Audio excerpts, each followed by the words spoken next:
Ohayo gozaimasu. And a quick, as it were, postscript to my review of Paul Schrader's Mishima, A Life in Four Chapters. News reaches me that this film, 40 years after its production, is about to finally screen in Japan.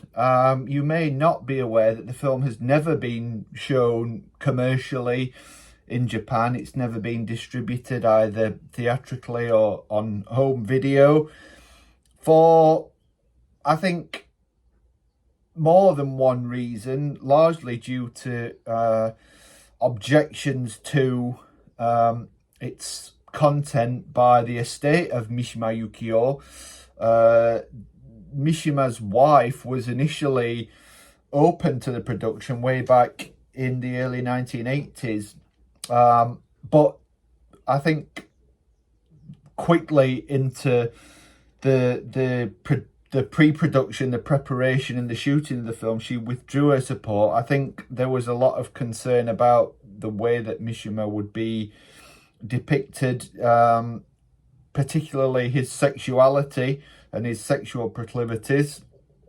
And this is something that it dogged the film at the time and led to it being vetoed nationally in Japan. And that veto has stayed in place since. But this year, at the upcoming Tokyo Film Festival, the film is set to be screened,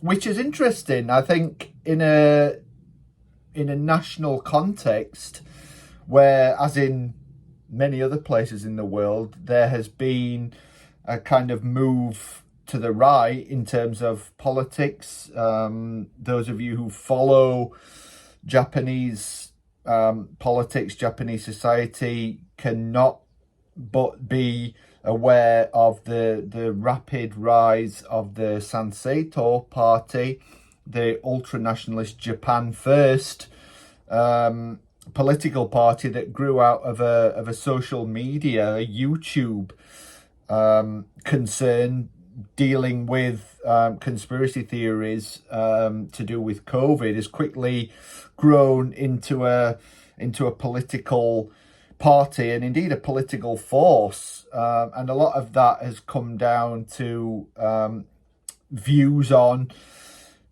foreigners in Japan. This is something, as I said, that many countries around the world have seen a kind of rise in right-wing nationalism as a response to, I think, in a lot of ways, similar, comparable, if not identical, factors, particularly pertaining to migration. And while this doesn't chime exactly with Mishima's politics, I outlined a little bit of that, and the film, Paul Schrader's film, speaks concisely as to Mishima's politics. I think it does rhyme with his own brand of kind of ultra-nationalism. So it's interesting, it will be interesting to gauge reactions to this film and how the film is seen in the current climate.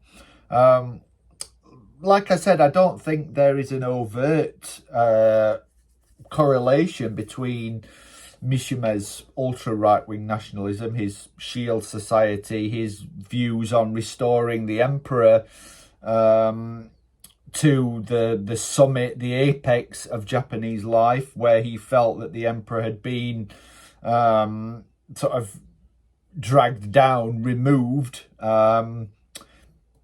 cauterized, neutralized in the wake of World War II. And the current debates, the current political climate, where even if people don't quite sort of follow Sanseito in its entirety, at least have a view that the current Prime Minister is not as conservative as they would like in the face of many sort of pressing social issues and domestic to do with the Japanese economy and the constant sort of threat of economic hardship, as much as sort of globalization and global imperatives and incentives. Even if there isn't an overt link, I think with this in mind, with this sort of hanging over Japan, I don't mean that in any pejorative sense.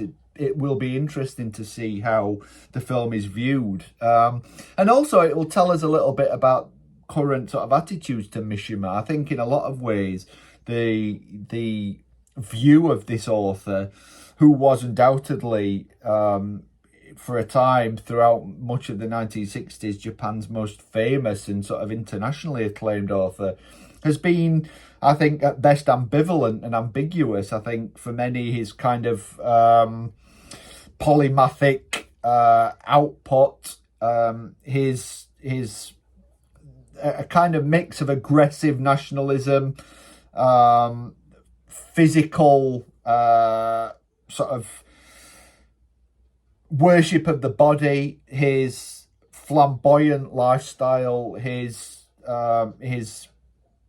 mix of sort of open homosexuality on the one hand, but having a wife and kids on the other. Obviously, his death, the way that he staged his own death as a kind of public spectacle. I think this has all led to a quite circumspect treatment of the author, and by extension his works in Japan, and probably fed into the sort of outlawing of Paul Schrader's film. So follow this if you're at all interested. I think it will be fascinating to see reactions to the film. As you know, if you saw my video, I think the film holds up remarkably well and offers a very interesting take on this author that provides no sort of obvious sort of copy of its author. I think part of the strength of Ogata Ken's performance is that he doesn't look overtly like Mishima, and I think he doesn't make much of an attempt to sound overtly like Mishima. I think there's a kind of there's a subjectivity in the film, in the sense of sort of developing the film from the inside out, from his own personality, or at least his persona, and the style and sensibilities of his works, but also looking from the outside in, and sort of having us study as much as kind of sympathize with or connect to the author. And this tension is beautifully modulated throughout, and I think that may well provide a kind of platform or a stepping stone for gauging how views of this particular film, when it's screened, relate to this sort of tortuous history of the film, the subject, and the sort of heavy politics involved. If you follow this and you want to talk about it, comment below and let me know, and I'm more than happy to oblige. Like and subscribe, or don't, and join me soon for more content to come.